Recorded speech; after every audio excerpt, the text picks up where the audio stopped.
Well, one of my teacher usually says nothing. He said that choosing between right and wrong decision is easy. However, selecting our best decision among the various right decision is most difficult task in the world. And now I assure you that we have taken a right decision of our life to become an pharmaceutical scientist. With these words, I say good morning to all of the teachers and my dear friends. I am Ashish Kumar from Central University Guru Kasidas Visvadhyalaya Bilaspur. Today, I am going to doing discussion on HPLC instrumentation, which is prepared by me and my co-author Farad Jahan and Dr. Sunil S.K. Jain. Sunil sir, he is Associate Professor in Central University Bilaspur Guru Kasidas Visvadhyalaya at the Pharmacy Department. My topic is HPLC, High Performance Liquid Chromatography.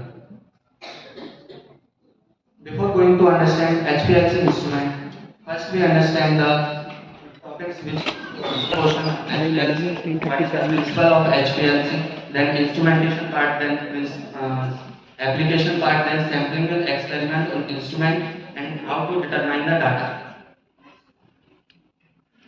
Before going to understand HPLC instrument, first we understand what is chromatography. Chromatography is a technique by which we can separate a components from a mixture of compounds.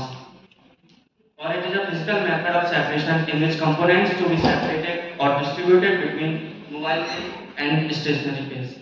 HPLC, high performance liquid chromatography. It is also known as high pressure liquid chromatography. It is also known as reverse phase chromatography. Sometimes it is also known as liquid solid phase chromatography. Why it is called high performance liquid chromatography? Because it gives high resolution or high performance among other chromatographic techniques. In HPLC, it is the main analytical technique used to separate, identify, and quantify the compound or the component from a mixture. HPLC के अंदर normally क्या होता है HPLC इसके अंदर जो main pressure use किया जाता है बाय द डिफरेंट पंप्स जिसके द्वारा ये जो है हाई परफॉर्मेंस देता है due to small particle size HPLC जो है डिफरेंट टाइप्स के डिफरेंट परफॉर्मेंस के पूरा बनाना क्वालिटेटिव एंड क्वांटिटेटिव HPLC होता है। नेक्स्ट अगर इवोल्यूशन के बेसिस पर देखा जाए या फिर इंस्ट्रूमेंट के बेसिस पर देखा जाए तो वो आइसोट्रोपिक एंड ग्रेडियंट टाइप का सिस्टम होता है। नेक्स्ट HPLC बेसिकली जो प्रिंसिपल होता है वो बेस्ड होता है एब्जॉर्प्शन के ऊपर। एब्जॉर्प्शन के ऊपर बेस्ड होता है, बट यहाँ पर जो HPLC बेसिक प्रिंसिपल बोला जाएगा तो उसका अफिनिटी के बेसिस पर होता है। अगर affinity toward the mobile phase and the stationary phase. Mobile phase क्या होता है, वो सैंपल और सॉल्वेंट्स होते हैं जो हमारे इंस्ट्रूमेंट के अंदर रख किए जाते हैं। स्टेशनरी फेज जो वो होता है जो हमारे कॉलम के अंदर प्रेजेंट होता है। That is on the next slide. इधर मैंने शो किया है कि जो स्टेशनरी फेज है हमारा इनसाइड द कॉलम के बेसिस पर एफिनिटी के बेसिस पर कैसे मोबाइल फेज और जो हमारा कंपोनेंट है उसका सेपरेशन होता है। स्टेशनरी फेज में यदि affinity towards the stationary phase अगर हमारे सैंपल की ज्यादा है तो वो इजीली इल्यूट आउट नहीं होता है, लेट इल्यूट आउट होता है। अगर अफिनिटी उसके मोबाइल फेज के साथ ज्यादा है तो वो पहले इल्यूट आउट हो जाएगा और हमको क्रोमेटोग्राम के अंदर दिखेगा, ग्राफ दिखेंगे उसके क्रोमेटोग्राम ग्राफ के। नेक्स्ट बेसिकली HPLC जो है दो टाइप्स में डिवाइडेड होता है। मेनली जो सॉल्वेंट्स यूज किए जाते हैं इसमें HPLC में methanol, HPLC water different grades का होता है। और पोलर सॉल्वेंट जो है नॉर्मल फेज नॉर्मली यूज करते हैं। नेक्स्ट यदि HPLC दो टाइप्स का मैंने बताया, normal phase HPLC and the mobile तो क्या हो गया, अब क्यों नहीं रिवर्स फेज होगी अपनी फोटो। नॉर्मल फेज HPLC में हमारा जो मोबाइल फेज होता है that is non polar. Stationary phase जो होता है वो हमारा पोलर होता है, that is used ओडियल silica gel use किया जाता है। इसके अंदर जो है 3 साइड लॉक ग्रुप्स होते हैं। बट अगर हम रिवर्स फेज में देखा जाए तो मोबाइल फेज हमारा पोलर होगा, स्टेशनरी फेज नॉन पोलर होगा, और जो हम सिलिका जेल यूज करेंगे वो होगा हमारा ऑक्टाडेसाइल सिलिकॉन, जो कि C8 बेसिकली इसमें जो है C8 column and C8 column use किया जाता है रिवर्स फेज HPLC इंस्ट्रूमेंट के अंदर। नेक्स्ट ये इंस्ट्रूमेंटेशन का पोर्शन दिया हुआ है। मैंने इंस्ट्रूमेंटेशन पोर्शन से पहले यहाँ पर मैं एक एनिमेशन वाली वीडियो चलाने देखूंगा ताकि HPLC के डिफरेंट डिफरेंट जो पार्ट्स हैं और उनकी वर्किंग एंड मैकेनिज्म कैसे होती है।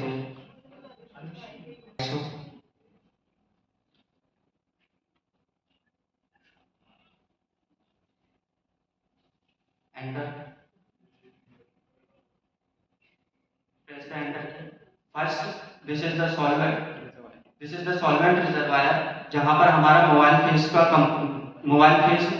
प्रेजेंट होता है।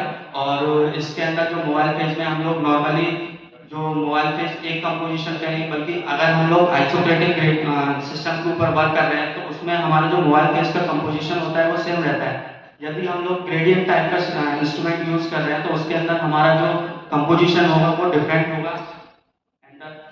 सेकेंड पोर्शन जो होता है pump which create the pressure inside the HPLC instrument. This is degasser, degasser is used for degasser को हम लोग जो डिफरेंट यदि हमारे मोबाइल फेस के अंदर किसी भी तरह के गैसेस प्रेजेंट है, गैस को एलिमिनेट आउट करने के लिए हम लोग डिगेजर का यूज करते हैं। डिगेजिफाई होगा यहाँ पर हमारा सिस्टम। नेक्स्ट जो पोर्शन होगा हमारा पार्ट जो होगा वो होगा वैक्यूम पंप, प्रेशर क्रिएट करने के लिए, वैक्यूम क्रिएट करने के लिए। नेक्स्ट जो पोर्शन होगा वो हमारा सॉल्वेंट मिक्सिंग वाल्व होता है। इसके अंदर जो डिफरेंट टाइप्स का हमने अगर डिफरेंट कंपोजिशन का मोबाइल फेस लिया हुआ है तो यहाँ पर सॉल्वेंट मिक्सिंग वाल्व के अंदर उसकी मिक्सिंग होगी प्रॉपर्ली। देन ये जो कंपोजिशन है नेक्स्ट पार्ट जो आता है हमारा प्री कॉलम या फिर गार्ड कॉलम होता है। प्री कॉलम के अंदर बेसिकली जो इम्प्योरिटीज प्रेजेंट होती है उनको इल्यूट आउट किया जाता है। नेक्स्ट जो हमारा होगा वो होगा सैंपल इंजेक्टर। सैंपल इंजेक्टर जो पोजीशन होती है यदि वो नॉर्मल पोजीशन में है, अपवर्ड पोजीशन में है तो वो उस समय हम लोग सैंपल इंजेक्ट नहीं करते हैं और जो सैंपल्स है माइक्रो सिरिंज या फिर निडल्स की हेल्प से किया जाता है। नेक्स्ट जब हम इसको लोडिंग पोजीशन में करेंगे तो उसके बाद हमारा सैंपल इसके अंदर इंजेक्ट किया जाएगा। ये नेक्स्ट होता है हमारा मेन एनालिटिकल कॉलम जहाँ पे हमारा सेपरेशन होगा और सेपरेशन किया जाएगा कंपोनेंट्स का on the basis of affinity, particle size और या फिर हमारा एफिनिटी के बेसिस पर, पार्टिकल साइज के बेसिस पर। And next part is detector. Several types के डिटेक्टर्स यूज किए जाते हैं HPLC इंस्ट्रूमेंट्स के अंदर। Next last one is the recording parts. यहाँ पर फर्स्ट जो है हमारा सैंपल्स जो है हमारा रिजर्वायर से निकलते हुए यहाँ वैक्यूम पंप के अंदर आएगा। यहाँ पर डिगेजिफाई होगा। यदि सैंपल के अंदर कोई भी इम्प्योरिटी या फिर गैसेस है तो उसको इल्यूट आउट कर दिया जाएगा डिगेजर द्वारा। नेक्स्ट जो हमारा सॉल्वेंट्स है वो सॉल्वेंट मिक्सिंग वाल्व्स के अंदर जाएंगे, मिक्सिंग प्रॉपर्ली मिक्स होगा। नेक्स्ट ये गार्ड कॉलम के अंदर जाएगा। यहाँ पर हमारी जो इम्प्योरिटीज है यदि हमारे सैंपल हमारे जो मोबाइल फेस के अंदर यदि कोई भी इम्प्योरिटी है उसको सेपरेट आउट हमारा गार्ड कॉलम करता है। नेक्स्ट पोर्शन जो होगा हमारा मेन एनालिटिकल कॉलम यहाँ पर दिखाया मैंने जिसके अंदर सेपरेशन होगा। यहाँ पर जो डिफरेंट कंपोनेंट्स होते हैं हमारे मोबाइल फेस के या फिर हमारा जो सैंपल है उसके उनका सेपरेशन होगा। देन यदि मोबाइल फेस के साथ अगर हमारे कंपोनेंट की मोबाइल फेस के साथ एफिनिटी अच्छी है तो वो इजीली एल्यूट आउट हो जाएगा। इसीलिए जो रेड पार्टिकल्स हैं मोबाइल फेस के साथ बाहर आ रहे हैं और हमको क्रोमेटोग्राम पर ग्राफ दिख रहा है। नेक्स्ट जो जिसकी एफिनिटी स्टेशनरी फेस के साथ ज़्यादा है, जैसे पर्पल वाले उनकी स्टेशनरी फेस के साथ एफिनिटी ज़्यादा है तो वो लेट एल्यूट आउट होंगे हमारे इंस्ट्रूमेंट से और हमको इजीली डिटेक्ट कर सकते हैं कि यदि हमारा कंपाउंड है। Next on the basis of instrument, this is of two types के इंस्ट्रूमेंट होता है। पहला आइसोक्रेटिक मोड या फिर ग्रेडियंट मोड। आइसोक्रेटिक मोड में हमने बताया सैंपल जो मोबाइल फेस जो होता है उसका कंपोजिशन सेम रहता है थ्रू आउट द कॉलम। यदि ग्रेडियंट सिस्टम की बात की जाए तो वहाँ पे हम लोग 2 या 4 टाइप्स के मोबाइल फेस रिजर्वायर्स यूज करते हैं जिसके अंदर हम लोग डिफरेंट कंपोजिशन का मोबाइल फेस यूज कर सकते हैं। यहाँ पर मैंने डायग्राम डाला है इंस्ट्रूमेंट का। यहाँ पर जो है मोनोक्रेटिक ग्रेडियंट वाला सिस्टम है। इसके अंदर हमको दिख रहा होगा कि एक ही सैंपल रिजर्वायर है और ये जो रेड है ये जो नोब है ये हमारा सैंपल इंजेक्ट किया जाता है। ये नॉर्मल पोजीशन में, यदि हम इसको लोड पोजीशन में करेंगे उसके बाद हम लोग इसको सैंपल इंजेक्ट किए जाएंगे। यहाँ पर बेसिकली 3 पाइपलाइंस देखेंगे हमको। फर्स्ट, जिससे हमारा मोबाइल फेज है वो रिजर्वायर से निकलकर वैक्यूम पंप के अंदर और इंजेक्ट इंस्ट्रूमेंट के अंदर जाता है। नेक्स्ट, जो मोबाइल फेज यदि हमारा वेस्ट है मीन्स एक्स्ट्रा है तो वो वेस्ट हाउस यहाँ सेकंड वाले डायग्राम में वेस्ट के थ्रू निकल जाएगा। और एक जो पाइपलाइन होती है जो बाहर निकली हुई है उधर से हमारी डिगेजर से निकली हुई है, यहाँ पर जो वैक्यूम है, वैक्यूम या फिर एयर जो है वो हमारी पास आउट हो जाएगी। Next, Sorry to interrupt, but your time is almost up, so conclude your topic. ये जो है हमारा बाइग्रेडियंट सिस्टम है, इसके अंदर डिफरेंट कंपोजिशंस का मोबाइल फेज यूज किया जाता है। नेक्स्ट, यहाँ पर मैंने इंस्ट्रूमेंट के सारे पार्ट्स लिखे हुए हैं, सॉल्वेंट, रिजर्वायर, पंप, इंजेक्टर जो बता। Next, HPLC column, detector and computer. यहाँ पर डिफरेंट टाइप्स के डिटेक्टर्स यूज किए जाते हैं। First, refractive index detector, second photo diode detector, next fluorescence detector और इलेक्ट्रिकल कंडक्टिविटी डिटेक्टर्स। यहाँ पर वर्किंग मैंने एनिमेशन के थ्रू बताई थी, वही यहाँ पर प्रॉपर लिखी हुई है। आपका समय समाप्त हो चुका है, इसलिए कंक्लूड कर दीजिए। There are different applications of HPLC instrument in different fields: pharmaceutical, biochemical, food industry and क्या किया गया है आपके लिए, तो सभी को पता है।